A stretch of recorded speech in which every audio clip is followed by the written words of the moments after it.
Michael Jordan made $3 billion. Tyler Perry built a media empire worth $1 billion. Kevin Hart turned comedy into $450 million. Now, what do they all have in common? They have used the same 7 story assets that everyone successful follows. They didn't follow a framework, they just did what felt right. But here's what most 60-plus-year-old professionals don't realize. You spent 40, 50, maybe even 60 years building your career, but have you used all 7 of your story assets sitting inside you right now? Probably not likely. But you have all 7 of those story assets sitting inside you right now. More than likely, you've never actually extracted them. You're active, successful, respected, but you're not getting the recognition, the speaking opportunities, or the influence that you deserve. But today, I'm going to show you the 7 story assets that every successful person uses and how you can extract them to cement your authority and influence and monetize your expertise. Let's go. It's a dirty truth for Deante Young. Hit a main course, yeah, the entree done. Pull up on the gang, all the fly day ones. Tune in, come and see what Deante done. It's a dirty truth for Deante Young. Okay, so a lot of people don't really understand what I mean when I say share your dirty truth and your story is the most valuable asset that you have. But I'm just going to tell you this. A lot of people sit on their incredible stories, but they just don't know how to use them to their advantage. And so they usually post random stuff on LinkedIn. And when they're talking to investors, their pitch falls flat. But here's the thing. It's because they don't have a system to extract their story. But here's the dirty truth. You already have the 7 story assets inside of you. You just don't know how to identify them. So today I'm just going to walk you through all 7 and you're going to really understand how this works. Story asset number 1, your dirty truth. Why does that matter? And what is a dirty truth? Your dirty truth is your failures, your vulnerabilities, your losses, the stuff that's uncomfortable to talk about. And this is going to include business failures, setbacks, and rejections, horrible occurrences like someone dying in your family, some type of loss, insecurities, limiting beliefs, shame, and pain that you're still carrying. Those are the types of things that are your dirty truth. It's basically something that is painful or difficult to talk about to you or that you feel. And I'm here to tell you, I have experienced that time and time again. I'm going to tell you why your dirty truth matters. Denzel Washington said, you got to have a little dirt on you for somebody to trust you. And I will do him one better than that. You have to share your dirty truth for people to trust you. So perfect people, they're admired. Yes, absolutely. But flawed people are trusted. And when you're talking to people that are going to give you opportunities, whether they're investors or anybody like that, they fund people who share their dirty truth because it's proof that they can handle adversity. Okay, perfect example. I'm sure you guys have heard of Starbucks. So Howard Schultz is the founder of Starbucks, but he actually grew up in a Brooklyn housing project. Yeah, Howard Schultz is from the projects. And his father was a truck driver and he got injured on the job, didn't have health insurance, no workers' comp, and the family went broke. So Howard Schultz watched his father lose his dignity, but that pain became his mission. And his mission was build a company that treats workers with dignity, health insurance, stock options, and benefits. He didn't hide his dirty truth. He deployed it. He used it. Today, Starbucks has over 35,000 stores, 100 billion market capital, and his dirty truth became his competitive advantage. So you're probably wondering, okay, that's all well and good, but how do I share my dirty truth? How do I pull it out of myself? Well, I'm glad you asked. So you just think to yourself, what's the biggest failure that you've been hiding? What vulnerability have you not shared in public? What loss or trauma shaped who you are now? What insecurity have you struggled with your career? For me, it's been my girlish figure and a whole lot of other things, let me tell you. So write it down. That's your dirty truth. Don't share it for sympathy. Share it for trust. Story asset number 2, your origin story. So your origin story is your family dynamics, your upbringing, your roots, the people who raised you, and they shaped your worldview. You want to know why it matters? Because where you came from explains who you are today. And your origin story humanizes you. It's your credibility. It's kind of like your street cred. So people trust advisors who get their background because they see themselves in you. And I can speak to that time and time again when I share my dirty truth to people. You may have never heard of Sarah Blakely. She is the founder of Spanx. But her father had a ritual at the dinner table. So every night he would ask Sarah and her brother, hey, what did you fail at today? And if they didn't have a failure to share, he would be very disappointed. That might sound counterintuitive, but it's actually brilliant. But what he taught them was that failure is not the opposite of success. It's part of success. I want you to internalize that. So that origin story actually shaped Sarah's entire approach to business. And she tried to sell fax machines door to door, failed constantly. She failed the LSAT twice. But her father's voice was always in her head. What did you fail at today? She's always thinking that. She kept going, and she started Spanx with $5,000, and she is now a billionaire. So again, her origin story is her competitive advantage, literally. All right, so you're wondering, how do you extract your origin story? Ask yourself, who was the dominant figure in my family? I know for me, it was my grandfather, my mother, and my grandmother. My grandfather was a jerk. He was a creep. He would raise his voice thinking he was getting control of the situation, when in reality, he was losing control of the situation. My grandmother, she was the engine of the family because she was the one that was godly, and at her kitchen table was the greatest church I've ever been in. She's the one that instilled faith in me for God. And she was the one that always gave me great bits of wisdom. One monkey don't stop no show, meaning if this person says no or if that person says no, you keep going. There is billions more people in the world, and one monkey ain't going to stop a show. And then she would tell me things like, I must tell Jesus, when he's for you, he's more than the world against you. She also told me that clothes don't make the man, which means the content of your character is a lot more than what you're wearing on your back. Those are the incredible things that I learned from those two. And then my mom was also a big, strong personality in the family because she was the one that made it be okay for me to be who I am. No matter what I was becoming, she gave me a permission slip to be that. And she encouraged me, and she showed how valuable she was through the way that she supported me as a growing person who was a very unusual child. But now I speak to you because she gave me that permission to be Deante. Again, who was the dominant figure in your family? Ask yourself that. Also, what did they teach you, positive or negative? I just explained it to you with my situation. And what family dynamics shaped your worldview? Was it poverty? Was it wealth? Was it divorce, stability, chaos? And how does your upbringing influence how you operate today? That is your origin story. So story asset number 3, your influences. Your influences are the books, the podcasts, the icons that you've never met who shaped your thinking, even though you never met them, because you don't need to meet someone for them to change your life. So why does that matter? Because when you deploy what you learn from distant influences, you become the source. So your influences prove that you're a learner. You have intellectual curiosity, and you synthesize wisdom from multiple sources.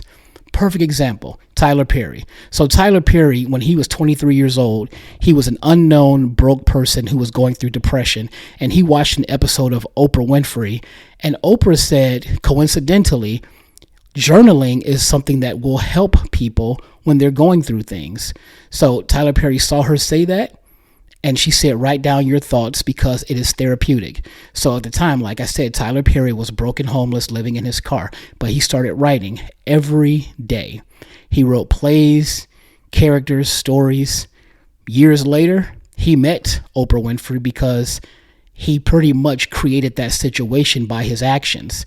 Now he's obviously a billionaire, the owner of Tyler Perry Studios, which is the first universally owned black studio in the world, and 330 acres in Atlanta.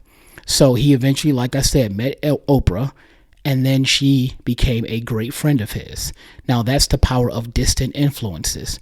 You want to know how you extract it? What you do is ask yourself, what 3 to 5 books have changed my life? What 3 to 5 people, dead or alive, famous or unknown, influenced my thinking? What podcasts, YouTube channels, or films shaped my worldview? What one moment from a distant influence changed my trajectory? Write them down. Call that your signal library. I give you a great story. I was 5, 6 years old when I first found out about Michael Jackson. And Michael Jackson was someone obviously I never met, but he completely blew my mind by being such an unusual person, the way he presented himself, the way he dressed, his clothes, and his accessories. And you see me now, here I am, I have these earrings on, and you see these glasses, I'm indoors. You see I have a very unique style. They call that esoteric. I got that from Michael Jackson decades ago because he gave me a permission slip to be who I am, regardless of what anyone else thinks, says, because those that matter don't mind, and those that mind don't matter. So he was a virtual influence, a signal library that got me to be a certain way that has served me in great ways, and I never met the person. I've listened to books, I've listened to songs, I've read audio, I've read books, and what happens is you get things from those too. And when you speak it to someone else, they give you the credit. You become the source no matter who it comes from. In one of my books, I talk about how you might be done with your past, but your past might not necessarily be done with you. People credit me with saying that, but I got it from Les Brown, and Les Brown got it from someone else. He is someone I have not met, but yet he influenced me. Another person, the great Jim Rohn, a wonderful, legendary speaker, and he said, discipline your disappointment. So guess what? I told that to a woman today, and she will credit me for that. But that is the power of a distant influencer and your signal library. Your fourth story asset, your mentors. So your mentors are the people who walked into your life and they left you wisdom. Formal mentors, informal mentors, strangers, even enemies. So why does that matter? Because mentors show that you're coachable and they create instant credibility. So when you say, I learned from so-and-so, people trust you faster. So just for an example, from a celebrity standpoint, Steve Jobs and Steve Wozniak, those are the guys that founded Apple, and we know how huge Apple is now. But back in 1971, Steve Jobs and Steve Wozniak, they met through a mutual friend. So Steve Jobs was about 16, Wozniak was about 21. They started collaborating, building computers in Steve Jobs' garage. And then 5 years later, they created Apple Computers. Now today, that company is worth $3 trillion with a T, $3 trillion. Now, Steve Jobs, he didn't build Apple alone, and Wozniak walked into his life and changed everything. So that's the power of mentors, people who walk in and they leave wisdom. You can say that about so many people. For example, Wayne Dawson, he is an 11-time Emmy winner, a 46-year tenured broadcaster. He is an icon in Northeast Ohio and really across the United States in a lot of circles. So he entered in my life into 2021, and he's brought me so much wisdom. He's the one that told me that the seeds of greatness are within you. He's the one that became my first ghostwriting client, is now a treasured friend, and he told me so many key things, one of which is always treat people with respect. And then because he's also a pastor, he had this wonderful thing to say. He said, people always want to look perfect, but stop sharing all of your successes and start sharing your frustrations. Because when you talk about your successes, it creates competition. When you talk about your failures and your struggles, it creates community. Now, guess what? That was gold. That was powerful. It came from a mentor. And when I say it to someone, they're going to credit me with that. Same with you. You might want to know how you extract that story asset. So ask yourself, who are the 3 to 5 most important mentors in your life? What did each one teach you? What stranger said something that changed your trajectory? What enemy or critic taught you through negative example? That is what's called your social proof network, meaning your mentors. Here's another one. On the negative side, almost all the women prior to my wife that I've dated or had a situationship with, they were mentors. And a lot of that was because of negativity, paranoia, destructiveness, insecurity, all these types of things. Don't get me wrong. I'm not beating up on them. They all had their great attributes. But the negative things, especially when we were together, whether it was the combination of us, them, or myself individually, we just did not work out. And by being in those situations, I learned a whole lot about what people say and what you respond to and what you don't respond to. Also, who you should be around the most and who you shouldn't, because of some bring something out of you that's not you, that's not true to who you are, and it's negative and bad, you probably should say, thank you for this pit stop where I got this valuable lesson. Now I will keep moving forward. Some people come into your life for a reason, some come in for a season, and those are things that I hear from both my grandmother and my mother. Story asset number 5, your edge. What is that? So your edge is your personality, your quirks, your contradictions, your weird traits, all the things that make you different from everyone else in the world, and specifically your field. So why does that matter? Your weirdness is not a weakness. It's actually a competitive advantage. I have benefited so much from me being different and esoteric, as I say. And so when you try to fit in and blend in, that no one really cares about that. There's nothing to be remembered for. But when you lean into your quirks, you create a whole new category. But it's not just simply about that. It's about just your overall personality. I'll give you a celebrity example. Elon Musk. He does not fit the normal CEO mold. So he posts memes on X. He smokes weed on podcasts. He's made weird jokes. He sells flamethrowers. He does all kinds of things, right? And so most CEOs would hide all of that stuff, and they would try to look professional. But I've never seen Elon Musk try to look professional, right? And so he leans into his strangeness, his weirdness. I believe that weird is an opinion word, but unusual is more of a actual word. But let's own our weirdness, right? So the result is that he has over 200 million followers. He's the guy that's known for Tesla, SpaceX, and just a little bit of everything else. What his edge is his competitive advantage. And no one else operates like Elon, and that's exactly why he wins. So you're probably wondering how to extract your weirdness or your unique edge. Ask yourself, what quirks or contradictions define you? What do people say about you? You're so whatever. People say to me, oh, you're so silly. You're hilarious. Or what are we going to do with this guy? Oh, man, somebody get him. And then they say things like, man, you're really intelligent. Or, man, you're pretty smart. Or, man, you just a little bit too much. Oh, man, you so extra. But guess what they always say? They always say you're different. And I always leave a memory because I'm so singular in myself and just the way that I present myself and the way people perceive me, right? So you also want to think, what's controversial or unprofessional that you've been hiding?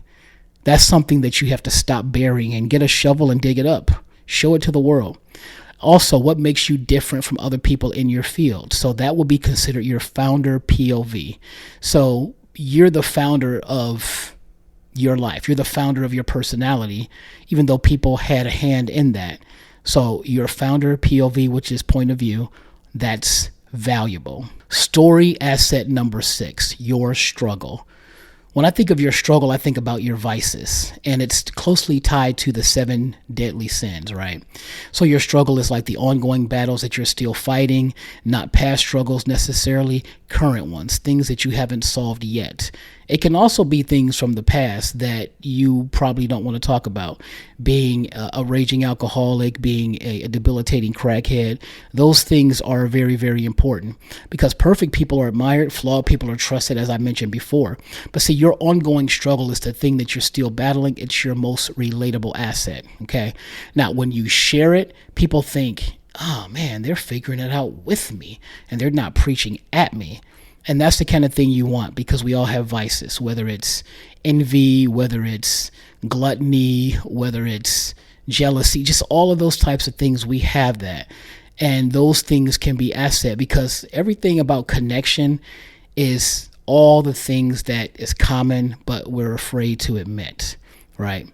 So a celebrity example would be Oprah. So she struggled with her weight for 40 plus years. As a matter of fact, when she hit the scene, her weight was like the biggest topic about her until she started really helping people with her life experiences. So she's tried almost every diet. We've seen that Oprah is on this diet. She's on the candy bar diet. She's on the potato chip diet. So she failed miserably in a very public way, but then she gained it all back every time. She would be a stick figure, and then she would look like she's the size of Hiroshima. in Southeast Asia put together. But then most celebrities, they would hide that, and they would Photoshop their pictures. They pretend like they're perfect. But see, Oprah, she always shares her struggles every single time. She ended up getting into a partnership with Weight Watchers, and I think they said it was like 400 million plus in terms of money. Okay, so she turned that ongoing struggle into an empire. That's the power of sharing what you're still battling. It's important to understand that. So how do you extract that? Ask yourself, what's the one thing I'm still battling? How long have you been battling it? What have you tried to do and it just failed? And what are you learning from the ongoing struggle? That would be your integrity ledger. It shows you have integrity to try to battle this and get on track. So the final story asset, number 7, is your craft. So your craft is your core skill wrapped in a great story. How you built your expertise through pain, failure, adversity, obsession, or even repetition, right?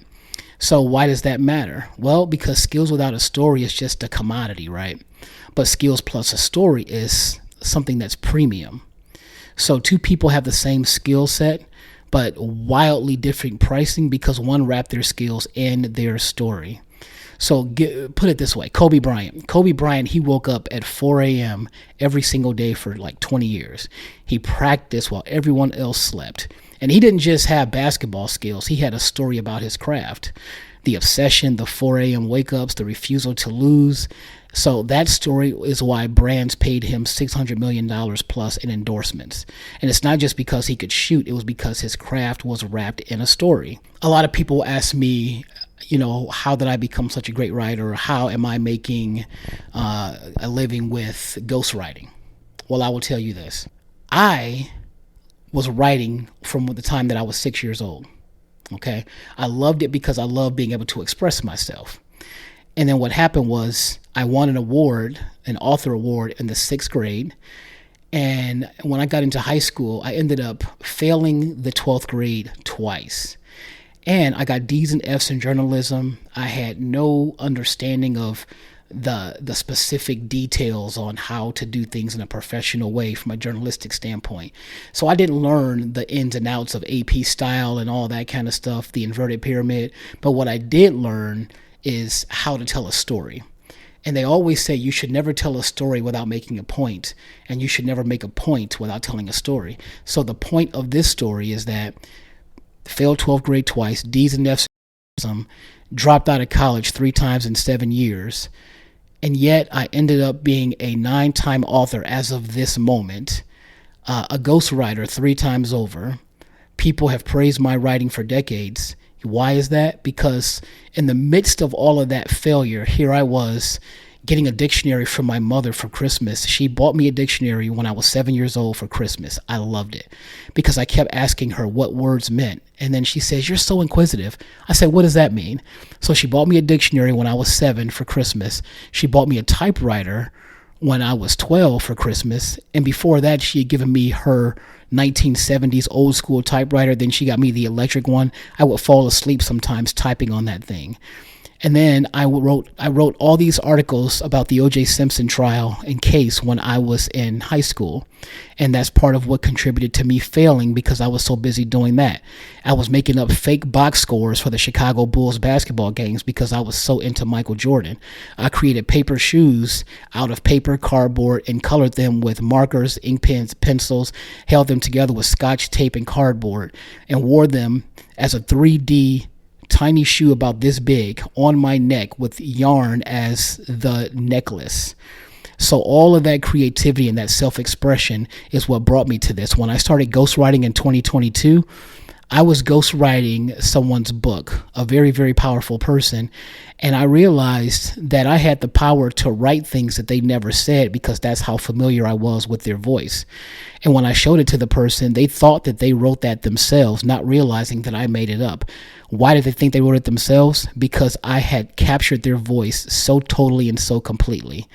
The way I approach ghostwriting is I'm preparing to go into a role as an actor, and I am portraying you. So that is a very, very powerful story wrapped in my skill. So you have to do that. So how do you extract it? You say, what's my core skill? And then you ask, what pain forced me to learn this skill? And what has failure taught me? Also, what obstacle did I overcome to master this? And what repetition or obsession refined it? So we consider that your track record. So those are your 7 story assets. It's so powerful and you can't lose. So there you have it. So first is your dirty truth, which is your failures, vulnerabilities, and losses. Your origin story, which is your family dynamics that shaped you. Your influences, the books, icons, and people you studied from afar but hadn't met. Your mentors, people who walked into your life and they left wisdom. Your edge, that's your personality quirks that make you different. Your struggle, ongoing battles that you're still fighting. Your craft, your skills that you built through pain, failure, or obsession. So you can do that. When you think about everyone that you've ever seen, they've deployed those things. Kevin Hart, with his dirty truth, his height, his father being a drunk, he always has used that in his comedy specials. His origin story, well, we know that his mother was a hard worker and she influenced him with her hard work from what he saw. His father also downed him because he was absentee, and when he was there, he was pretty much a jerk. And then Kevin Hart's influences, meaning from afar. He admired Eddie Murphy. He admired Richard Pryor and so many comedians as a kid that they seemed larger than life. So those were Kevin Hart's influences. Then his mentors, the people who walked into his life. You hear him talk about the Red Solo Cup boys. You hear him talking about Keith Robinson, who was someone early in his career that really helped him get to a different level and helped him to understand. Share personal stories. That's how you'll get people to really connect with you, not just telling jokes. Again, that's his. And then his personality quirks, the way that he talks. He has a funny voice. He has a way of really pondering things in a serious way, but turning it into great humor. His struggle, the battles that he's dealing. He's been arrested for alcoholism. He's been an unfaithful husband. And who knows if he's still dealing with those, but more than likely. And then his craft. Well, he's a stand-up comedy genius, but the whole story of how he went through that is present in his book. I think his book is called You Can't Make This Up or something like that. But he explains all the ins and outs and how he failed to pay his taxes and thought he was on the road to greatness when he got a sitcom and then it got canceled right away, and a lot of ups and downs and all the booing that he got as an early comedian and just so much. So that's a perfect example of someone that deployed all 7 of their story assets. So you have them all sitting inside you right now. Make sure you use them to your benefit, because there's nothing more valuable in this world than your story.